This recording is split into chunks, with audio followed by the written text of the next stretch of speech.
bersama-sama dengan nenek moyangnya, dan ia dikuburkan di kota Daud. Maka Asa, anaknya, menjadi raja menggantikan dia. Pada zaman pemerintahannya, negeri itu aman selama 10 tahun.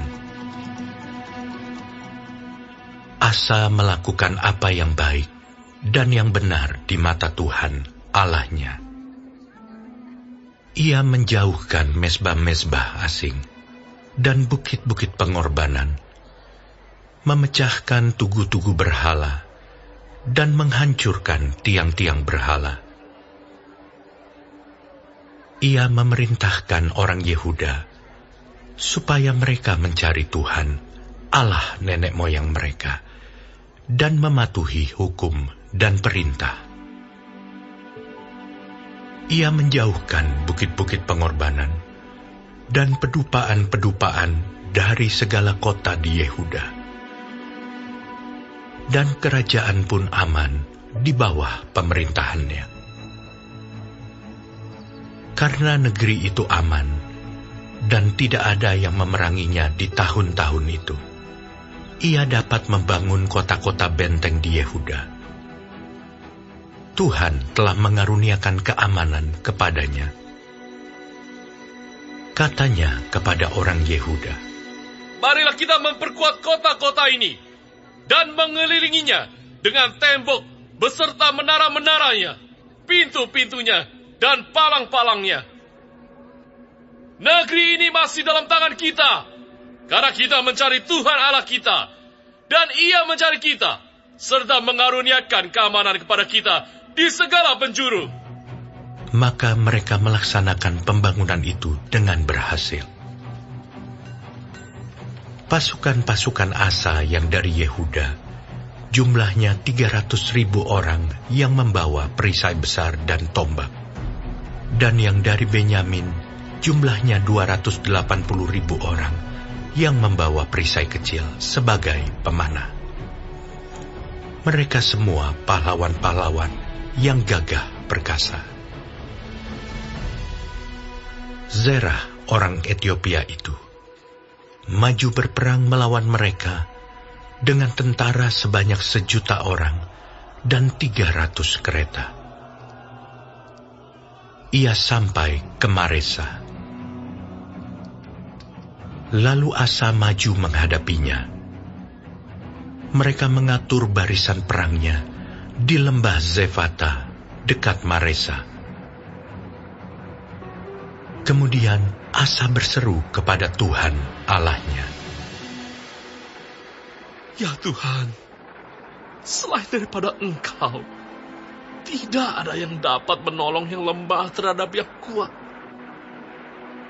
Tolonglah kami, ya Tuhan, Allah kami. Karena kepadamu-lah kami bersandar, dan dengan nama-Mu kami maju melawan pasukan yang besar jumlahnya ini. Ya Tuhan, Engkau Allah kami. Jangan biarkan seorang manusia mempunyai kekuatan untuk melawan Engkau."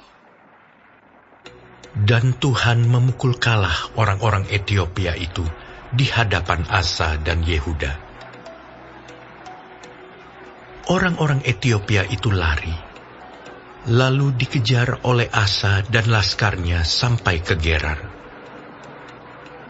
Dari orang-orang Etiopia itu amat banyak yang tewas, sehingga tidak ada yang tinggal hidup, karena mereka hancur di hadapan Tuhan dan tentaranya.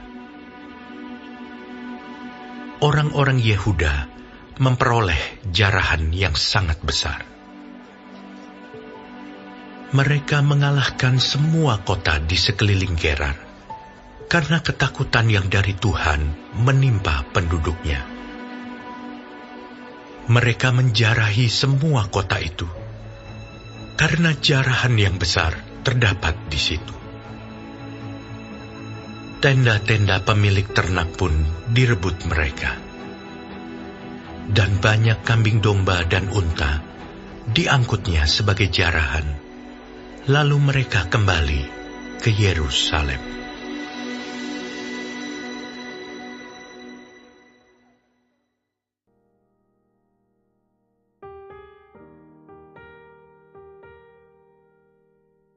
Shalom semua jemaat Tuhan.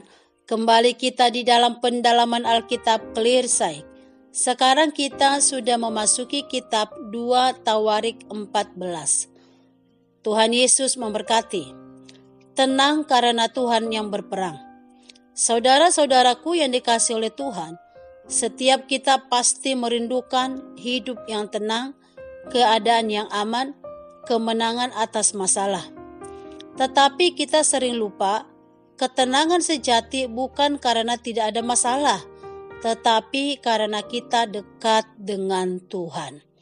Ayat 1-5, Asa melakukan yang benar. Asa melakukan yang baik di mata Tuhan. Ia menyingkirkan berhala, meruntuhkan mezbah asing, mengarahkan bangsa untuk mencari Tuhan. Dan hasilnya adalah Tuhan memberi keamanan dan ketenangan. Hidup yang benar di hadapan Tuhan membawa damai sejahtera. Di ayat 6-8, Tuhan memberi ketenangan. Tidak ada peperangan.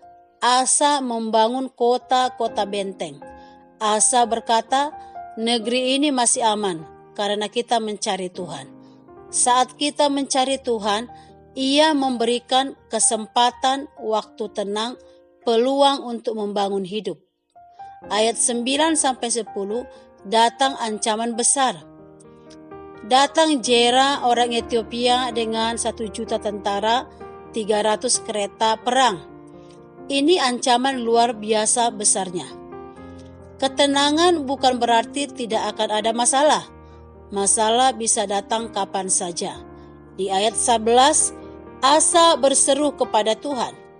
Asa berdoa, "Ya Tuhan, tidak ada yang seperti Engkau untuk menolong kami. Kami mengandalkan Engkau." Ini adalah doa yang luar biasa. Mengakui kelemahan, mengakui kuasa Tuhan, berserah kepadanya. Doa yang berkuasa adalah doa yang lahir dari ketergantungan total kepada Tuhan. Ayat 12-15, Tuhan memberi kemenangan. Tuhan mengalahkan orang Ethiopia, musuh lari, Yehuda menang besar.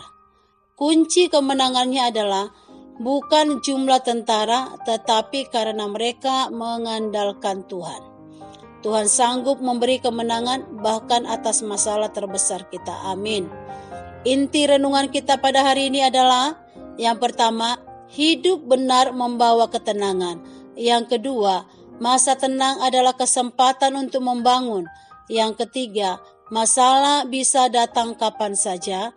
Yang keempat, doa adalah kunci kemenangan.